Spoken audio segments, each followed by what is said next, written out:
मैं 83 साल की हूँ और मैं आपको कुछ बताने जा रही हूँ जिसे मैं लगभग एक दशक तक इतनी शर्मिंदगी के कारण जोर से स्वीकार नहीं कर पाई। विंसेंट के मरने के बाद कई सालों तक मैंने एक भयानक गलती की। एक बार नहीं, दो बार नहीं, मैंने इसे हर एक हफ्ते किया, कभी-कभी हर एक दिन, पूरे 7 वर्षों के बड़े हिस्से तक।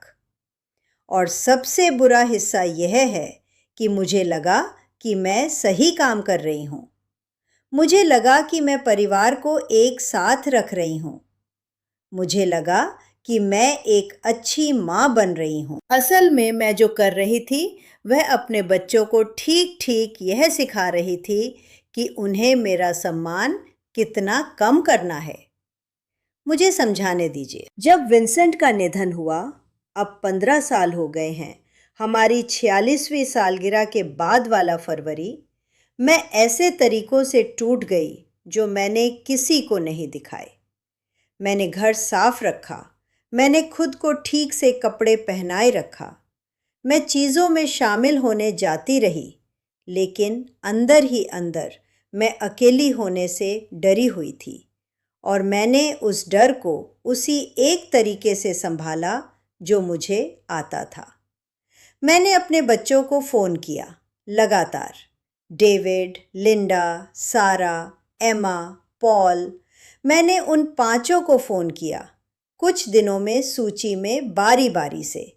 अगर जवाब नहीं मिला तो एक ही सुबह में 2 बार फ़ोन किया। और जब वे जवाब देते भी थे तो मैं 30 सेकंड के भीतर उनकी आवाज़ में सुन सकती थी। वह लहजा, ध्यान भटका हुआ, सपाट, थोड़ा अधीर। हाँ माँ, क्या बात है? जैसे मैं किसी ज़रूरी चीज़ में बाधा डाल रही हूँ। और यह है कि मैंने उस एहसास के साथ क्या किया। मैंने उसे निगल लिया। हर एक बार मैंने उसे निगल लिया। मैंने खुद से कहा कि वे व्यस्त हैं। मैंने खुद से कहा कि उनकी अपनी जिंदगी है। मैंने खुद से कहा कि प्यार ऐसा ही दिखता है। वे जितना भी अपना छोटा सा हिस्सा दे सकें, उसे स्वीकार करना, उसके लिए आभारी होना, और यह कभी एक शब्द भी ना कहना कि कितना दुख होता है। तब मुझे समझ नहीं था कि मैं असल में क्या कर रही थी। मैं उन्हें सिखा रही थी कि ये स्वीकार्य है। हर बार जब मैं उसे निगलती, मैं उन्हें इसे फिर से करने की अनुमति दे रही होती। इस पर ध्यान दीजिए, क्योंकि ये बाद में मायने रखेगा। वह पल जो मुझे सबसे साफ याद है और मैंने तब से उस पर कई बार सोचा है। एक रविवार का डिनर था। लिंडा आई थी और मैंने पूरी सुबह खाना पकाने में बिताई थी। पॉट रोस्ट, वैसे ही जैसे उस लड़की होने पर पसंद था। मैंने मेज़ ठीक से लगाई थी और डिनर के बीच में कहीं मैंने बूढ़ा होने के बारे में कुछ कहना शुरू किया। इस बारे में कि मेरी पड़ोसन को बीमार होते देखना मुझे चीज़ों के बारे में सोचने पर मजबूर कर रहा था। और इससे पहले कि मैं वाक्य पूरा कर पाती, लिंडा ने अपने फ़ोन से नज़र उठाई और कहा, माँ, क्या हम बस आज भारी बातें ना करें? यह एक लंबा हफ्ता रहा है। और वह वापस अपने फ़ोन पर चली गई। मेरे अंदर सब कुछ शांत हो गया। कमरे में नहीं, कमरे में सब ठीक था, लेकिन मेरे अंदर कुछ बस पूरी तरह शांत हो गया। मैं अपनी ही मेज़ पर अपने ही रविवार के डिनर पर बैठी थी और मुझे लगा जैसे मैं वहाँ थी ही नहीं, जैसे मैं फर्नीचर का एक टुकड़ा हूँ जिसने नमक पास करना सीख लिया है। मैं चाहती हूँ कि आगे बढ़ने से पहले आप कुछ समझें। लिंडा कोई क्रूर इंसान नहीं है। वह मुझसे प्यार करती है। मुझे पता है वह करती है, लेकिन हमने हमारे बीच कुछ बना लिया था। हम सब ने, मेरे 5 बच्चों ने और मैंने, जिसे अब कोई भी पक्ष साफ तौर पर नहीं देख पा रहा था। मैंने उन्हें वर्षों की ज़रूरत और चुप्पी और निगले हुए दुख के ज़रिए मुझे एक ऐसे नाजुक चीज़ की तरह देखने के लिए प्रशिक्षित कर दिया था जिसे संभालना है, ना कि एक ऐसे इंसान की तरह जिसे सुनना है। और मुझे कोई अंदाज़ा नहीं था कि इसे कैसे बदलूं। मुझे यह भी पूरी तरह पता नहीं था कि इसे बदलने की ज़रूरत है। उस डिनर के बाद, लिंडा के जाने के बाद, मैं इस मेज़ पर बैठी, इसी ठीक मेज़ पर, और मैंने चीज़ें लिखना शुरू किया। किसी और के लिए नहीं, सिर्फ मेरे लिए।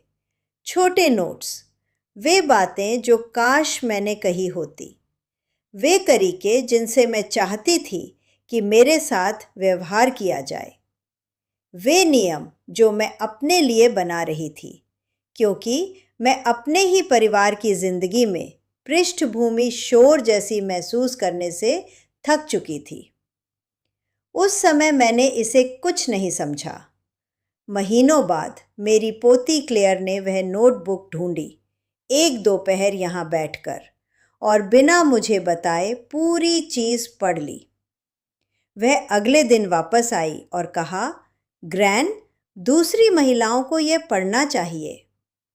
वही थी जिसने इसे ऑनलाइन डाला। उसने इसे स्वतंत्रता के लिए संपूर्ण मार्गदर्शिका कहा। मुझे अब भी इसके बारे में अजीब लगता है, सच में, लेकिन मैं अंत में उस पर वापस आऊंगी, क्योंकि पहले मुझे आपको बताना है कि मैंने असल में क्या समझा। और 5 चीज़ें हैं, 5 असली चीज़ें, जिन्होंने मेरे और मेरे बच्चों के बीच सब कुछ बदल दिया। पहली ये है, जब आप ये पूछते हैं कि आपसे एक इंसान की तरह बात की जाए, तो आप बहुत ज़्यादा नहीं मांग रहे होते।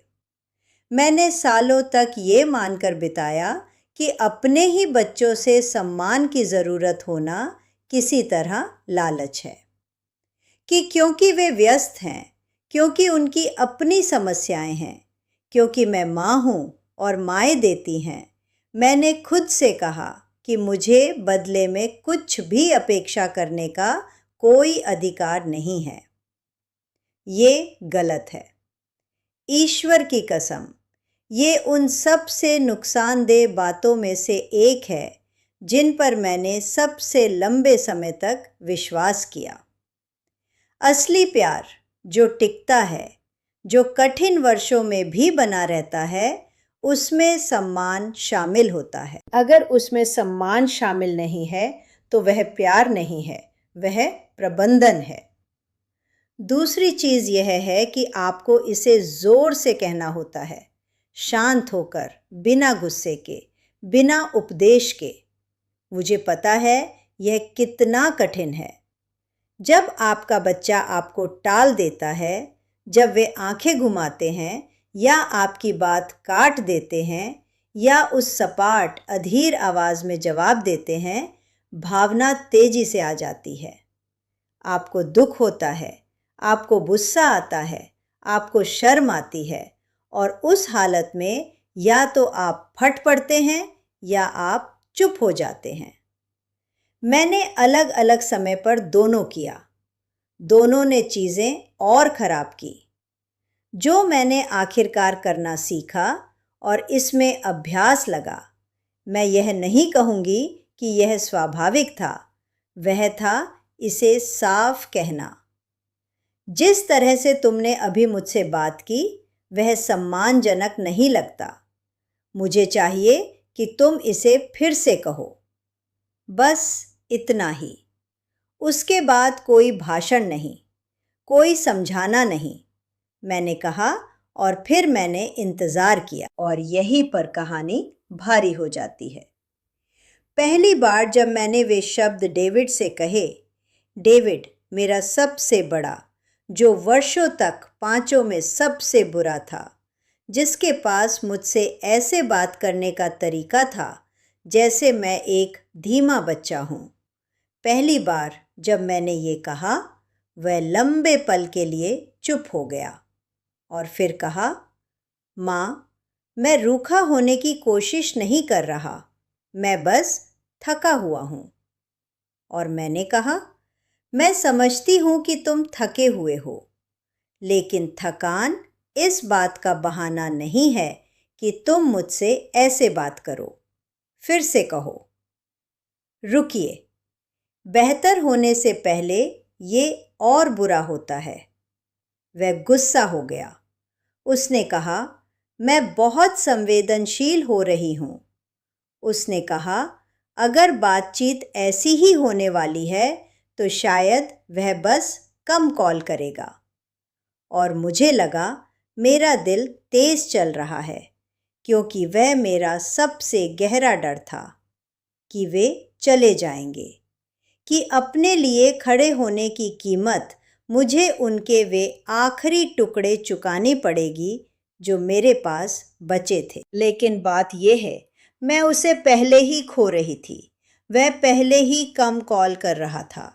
वह पहले ही मुझे एक ऐसी बाध्यता की तरह मान रहा था जिसे वह 3 मिनट की फ़ोन कॉलों में निपटा सकता था। इसलिए मैंने कहा, ये तुम्हारी पसंद है, लेकिन जब हम बात करते हैं मुझे चाहिए कि मुझसे सम्मान के साथ बात की जाए, और मैं सच में यही चाहती थी। आप अगले हिस्से के लिए तैयार नहीं हैं? उसने 2 दिन बाद वापस कॉल किया, अलग आवाज़।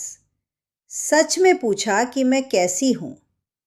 सच में जवाब का इंतज़ार किया। तीसरी चीज़, और ये वही है जिसे मैं चाहती हूँ कि अगर आप आज कुछ लिख रहे हैं तो इसे लिख लें, है निरंतरता। आप एक बार सीमा तय करके अगली बार उसे फिसलने नहीं दे सकते। आपके बच्चे देख रहे होते हैं कि आप इसे सच में मानते हैं या नहीं।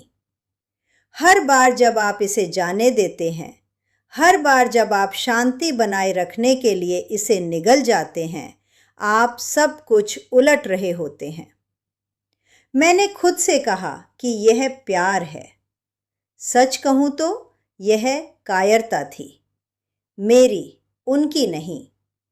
हर बार जब मैं इसे गुजरने देती, मैं अगली बार इसे उठाना और कठिन कर देती, और अगली, जब तक कि हमने एक ऐसा पैटर्न बना लिया जो इतना गहरा था कि हम में से कोई भी उसे साफ नहीं देख पा रहा था।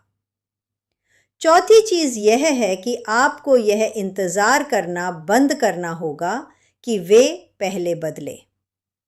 मैंने सालों बर्बाद किए इंतज़ार में। इंतज़ार कि वे नोटिस करें, इंतज़ार कि उन्हें बुरा लगे। उन्होंने नोटिस नहीं किया और उन्हें बुरा नहीं लगा, क्योंकि मैंने उन्हें कभी कोई कारण ही नहीं दिया कि वे देखें कि वे क्या कर रहे हैं। जब आप सम्मानजनक व्यवहार की मांग करना शुरू करते हैं तो वे आपको देखने के तरीके में कुछ बदलता है। माइकल, लिंडा का सबसे बड़ा, मेरा पोता, ने एक बार लिंडा से कुछ कहा जिसे उसने मुझे दोहराया। उसने कहा, ग्रैन हाल ही में अलग लगती हैं, किसी तरह ज़्यादा ठोस। ठोस। मैंने उस शब्द के बारे में 100 बार सोचा है। मैंने सालों खुद को छोटा बनाया ताकि किसी को मुझसे बोझ महसूस ना हो। मैं बस गायब हो जाती थी। पांचवी चीज़, और यह वही है जिसे मैंने बचाकर रखा क्योंकि यह सबसे कठिन है। यह है कि आपको चुप्पी से डरना बंद करना होगा। जब आप वह कहते हैं जो आपको कहना है और फिर इंतज़ार करते हैं, चुप्पी बहुत बड़ी लगती है।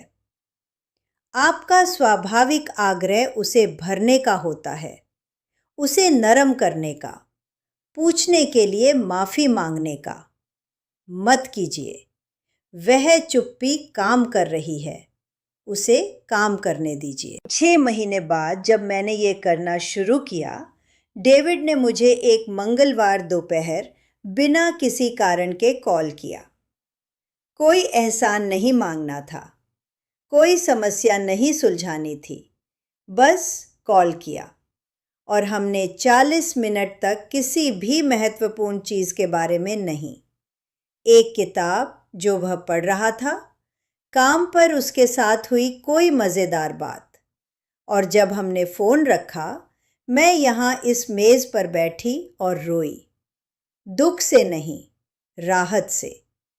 क्योंकि किसी न किसी जगह इस सब में मैंने खुद को फिर से पा लिया था। मैंने सालों खुद को सिकोड़ते बिताए थे और मैं सिकुड़ना बंद कर चुकी थी। मुझे चाहिए कि आप स्वतंत्रता के लिए संपूर्ण मार्गदर्शिका के बारे में कुछ समझें, इससे पहले कि मैं आपको ये आखिरी हिस्सा बताऊं। मेरे बेटे डेविड ने इस हफ्ते मुझे फिर कॉल किया। उसने पिछले महीने में इसके बारे में 3 बार कॉल किया है। वह कहता है ये परिवार को शर्मिंदा करता है। वह कहता है मैं ऐसी बातें बाहर निकाल रही हूँ जो निजी रहनी चाहिए। उसने मुझे बताया कि मुझे इसे हटा देना चाहिए। और मैं आपके साथ ईमानदार होना चाहती हूँ। मैंने इसके बारे में सोचा है। एक से अधिक बार मैं यहाँ बैठी और सोचा कि बस इसे चुपचाप जाने दूँ, क्योंकि मैं 83 साल की हूँ और अब मेरे पास उस तरह के टकराव के लिए हिम्मत नहीं बची। लेकिन फिर मैं वे पत्र पढ़ती हूँ जो मुझे उन महिलाओं से मिलते हैं जिन्हें वे नोट्स मिले। महिलाएं जो ऐसे घरों में अकेली बैठी हैं जो बहुत शांत हो गए हैं। महिलाएं जिन्होंने उस हफ्ते अपने बच्चों को 3 बार कॉल किया और जवाब नहीं सुना। महिलाएं जिन्होंने अपने ही रविवार के डिनरों में खुद को अदृश्य महसूस किया। और मैं ये नहीं कर सकती। मैं इसे हटा नहीं सकती, अभी नहीं। लिंक इस वीडियो के नीचे पिन किए हुए कमेंट में है। मुझे नहीं पता मैं उसे वहाँ कितने समय तक रखने की हिम्मत रख पाऊंगी, क्योंकि डेविड दबाव डालता रहता है और सच में मैं थकी हूँ, लेकिन वह अभी वहीं है। अगर आज मैंने जो कहा उसने आपको छुआ, अभी उस पर क्लिक कीजिए। किसी बेहतर पल का इंतज़ार मत कीजिए, ऐसा कोई पल नहीं है। मेरी बेटियों में से एक ने पिछले हफ्ते मुझे कॉल किया और कहा, लोग ये वीडियो देख रहे हैं और हमारे परिवार के बारे में बात कर रहे हैं। मैंने उससे कहा, अच्छा, शायद किसी को ये सुनना चाहिए। अगर वह कोई आप हैं आज, मुझे एक लाइक छोड़िए। ये मुझे बताता है कि मुझे जारी रखना है। मैं यहाँ आपके छोड़े हर कमेंट को पढ़ती हूँ, हर एक को। तो अगर आप किसी ऐसी चीज़ के साथ अकेले बैठी रही हैं, एक रविवार का डिनर जो बहुत शांत हो गया, एक फ़ोन कॉल जो कभी नहीं आया, मुझे बताइए, मैं यहाँ हूँ। अगर आप बात करते रहना चाहते हैं तो सब्सक्राइब कीजिए। हर हफ्ते मैं इस मेज़ पर बैठती हूँ और आपको सच बताती हूँ, क्योंकि किसी को तो करना है। और 83 की उम्र में मैंने फैसला किया है कि वह कोई मैं ही होंगी।